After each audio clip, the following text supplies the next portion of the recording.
is up, everybody? We are back for another episode of I'm your host, as always, Steven Rychel. We got a little bit of a different feel today from the normal routine of our combat sports athletes. We got my man Baby Savage jumping on with me today. Appreciate your time, my friend. Appreciate you reaching out to come on. Yes, sir. Yes, sir. It looked like it's about to start raining out here. I wanted to get a little bit of the outside of the building. Yeah, there you go. Let everybody see what's going on, you know. Yeah, you're a man of many hats. That's why I thought this was gonna be fun, man. Like not just the entrepreneur, the musician, your nickname, the God of Grind. What made you decide to start like building in the community, giving back? Because you don't really see a lot of people trying to better our childhood neighborhoods, whatever. They just want to do wherever to get up and get away from the craziness. What made you sitting there saying, I'm gonna be like a tree, put my roots down, and I'm gonna make this neighborhood my neighborhood? You know what, man? Just being from an impoverished neighborhood and wanting little young kids like myself to have a better opportunity. I remember when I was young, I used to always wish I had that big brother who was going to hand me down a car or teach me something, and I never really had that. So you know what I said? I'm going to do something in the neighborhood to inspire others, to teach them, to educate them, and to show them the way. You know what I mean? Everything that it took me so long to learn, now I could just hand it down to them and give them some information, and they could basically get a skip pass. There you go. We all need that once in our life, right? Yeah, definitely. But that goal, you want to get 200 buildings. There you go. It's on the building. How close are we now? How close are we now? We're so I got 9 buildings right now. I got 9 right now. We got a long way to go, but I never gave up on anything in life. I've never failed either. So the way I feel, the goal is by 2038, as you can see on the building. So it's not a short-term plan, it's a long-term plan. By the time I finish my goal, I'll be around about 55, somewhere around about that, age. So what do you want some of these buildings to be doing? Are there going to be, schools, learning centers? Like what is your outlook when you get that empire that you're looking at?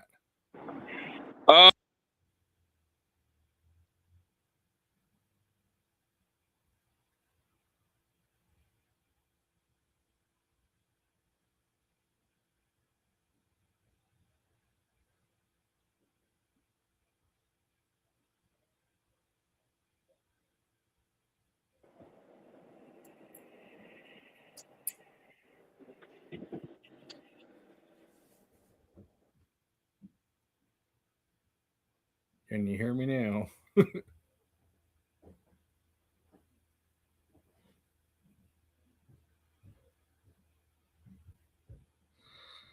Technology at its finest, my friends. Technology at its finest. Give him a minute or here to pop back on here. Appreciate you eating up a corn dog. Long day? Just hopping in with the corn dog? This rain hitting my phone. It's starting to rain out here, so I'm going to keep my hand over my phone like this. It's all right, brother. I appreciate it. Can you hear me? Yeah, I can hear you very well and fine. Okay, good. So like I was saying, just the goal is 200 buildings and to make $70 million a year annually. I eventually want to have an event center at every location around the United States. And it's basically going to be places so my artists could tour, the artists that I'm dealing with. But not only that, each location is also going to be a hub to teach the inner city and the impoverished people in the area on how to do business, how to build business credit, how to trade stocks, and, a lot of different other things. Well, that's what you want. You definitely have to, regardless of what city we're talking about, you need more of these places, more resources for the how you turn the volume up? that aren't your blue collar workers. They're not able to get those jobs, and they're Let's see. in the fight, crawl, and scratch to get out. Say something again. I said we need these type of areas. It doesn't matter what city it is. The volume not working. Can't hear me? Well, I don't know if you can hear me. I can just do some talking. That way we can get it in. I wonder if I exit out again. Let me exit out again and see if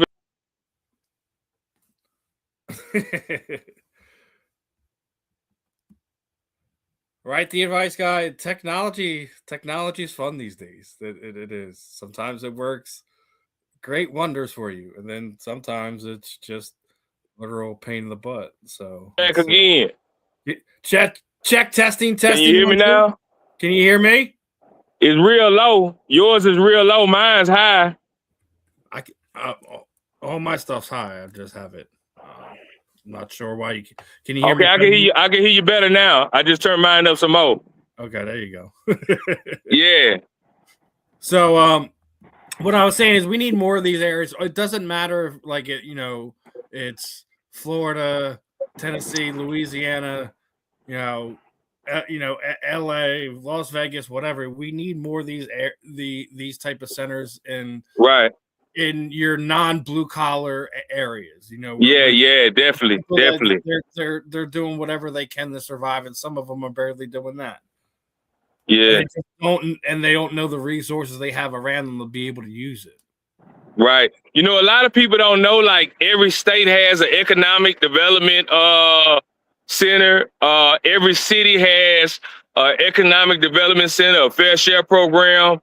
The state has contracts. The city has contracts. The federal government has contracts. So it's just a lot of things that people don't know. And the crazy thing about a lot of this is they still haven't renewed the laws. So they still have to advertise in the newspaper. You know what I mean? And basically the new age people are on social media, Facebook and stuff like that. So they don't know anything about these programs. It's the same thing when we're talking about professional athletes. Some of them don't even know that they're available to stuff after they retire, and it just we see what we see going on with the NFL with some of the guys dealing with CTE. Some of them don't even know they have resources available to help them out to deal with these things, and make sure that there's just one less brother sister lost in the street because they just didn't know what resources they had around them. Right. I already said, who you bring around you, what kind of environment you bring yourself into says a lot about where you are at that point in your life. Not to sit there and say all of us are perfect judge of characters, but you need you need more than yes men and yes women around you. You need people to push you into those areas, Yeah, man. So that's what I'm doing. My outreach is. It's not just about music, although, I mainly started on the music business and I made a lot of money in the music business, but I did take that and utilize that to create other businesses, and they became successful as well. So now I'm on another mission, That's probably what you probably should, you take care of the music side. You should find someone else in your state, some athlete, basketball, football, baseball, whatever, to kind of partner with to kind of take care of the sports side of it, to make sure some of these guys. Right. You know what? I definitely love boxing. Life, Yeah. I love boxing and football. So, I could definitely get into that. And, so one day I'm probably going to branch off into another form of entertainment too, just like Jay-Z. He started off in the music, and then now he got Rock Sports or Rock Nation Sports? Yeah. They do athlete management. Yep. Yeah, so he's signing artists, and he's signing athletes. When you were younger, was it just because everyone was doing that? Around 20, 30 years ago, everyone wanted to be in music. What made you decide that music was going to be your outward expression in life? Man, you know what? I was looking for a hustle, to be honest with you. I can't say that I really loved music, but just by seeing a lot of the other rappers and the money that they was making, I was looking for something that was a bit more average than the average job. And I was never the type of person to go work for $5 an hour. Because back then, when I was a kid, it was the team. So, it was $7.50 an hour when I first started working. $7.50. Yeah, man. So, now, man, I couldn't do that. That ain't part of my life. So, I started putting together shows. I started putting together tours. And my first tour I ever did was successful. I made a little bit over $150,000. And I just looked for different ways to continuously take it to the next level. And within the following years, I was up to $300,000-400,000 a year. And I just kept on touring and adding different things to the tours, like merchandise and a whole bunch of other different things. Start partnering with other artists and getting other artists involved. And, it branched out and it turned into something bigger than, I initially planned. So, and that's kind of like what it is now. Like behind me, this is the headquarters right here. The rest of the building's not going to be as big, but this headquarter right here is a 7-story building. It's close to 10,000 square feet. And it's a compound. I got 4 more buildings I'm building on the same land, and I'll be through with this building. The whole compound, I'll be through with it probably by 2029. So it's a huge project that I'm doing. I love it, man. Yeah. Building your own little empire there. That's the way. Yeah, definitely. Yeah, now, man. So you were talking about Jay-Z earlier. So I want to ask you this one, right? Like in music in general, like who went out of their way to kind of like what was the kind of guy that would guide you and if you were doing something wrong, pull you to the side and be like, listen, you should be doing it X way, B way. This is the way we do it. Who was like your mentor in music in that way? That's why I'm doing this right now, because I never really had a mentor.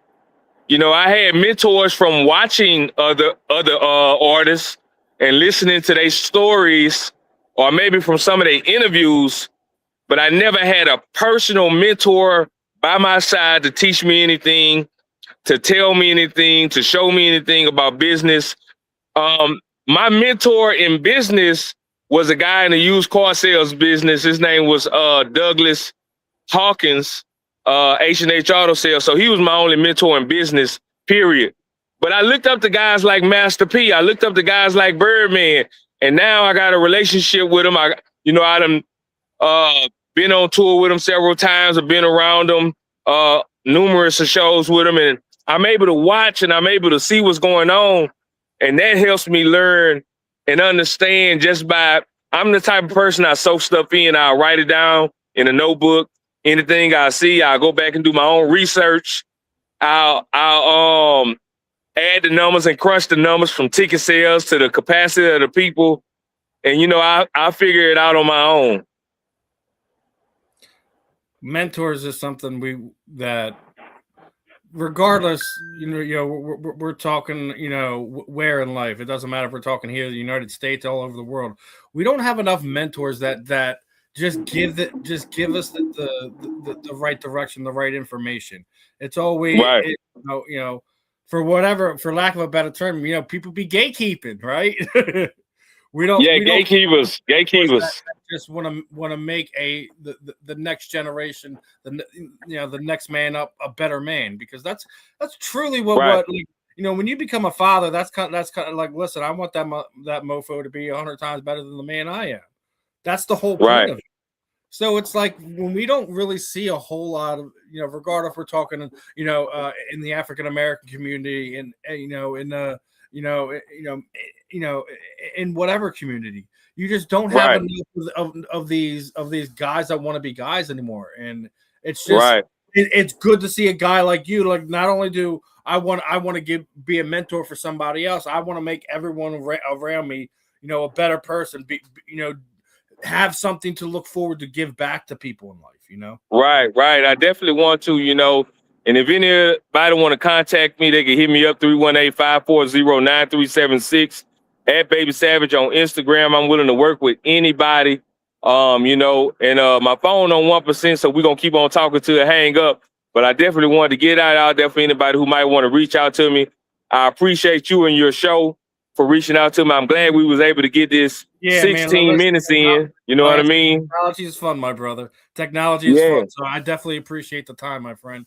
And this won't be the last time either. We're gonna do it again. Yeah, we gotta do it again. We'll reschedule and get something else going since technology loves to mess with us, right? Right. So anything, and I normally be in my personal car, but I didn't have my my charger with me, so we'll work it out and get you back on here again. As you know, your phone's about to die. Anything you want to get out there that you didn't say that you wanted to be heard for the people? You know, right now I'm putting together a tour with Don Logan. He's an artist out of Miami. And we already did over 49 podcast interviews. We're doing 500 podcast interviews total. We're doing 50 cities, shows, live events. I'm finding brand deals, and that's just kind of what I do with all artists. And then as he freezes, that probably is his phone dying. So went a little bit shorter than we wanted, obviously, when your device that you're doing the show from dying.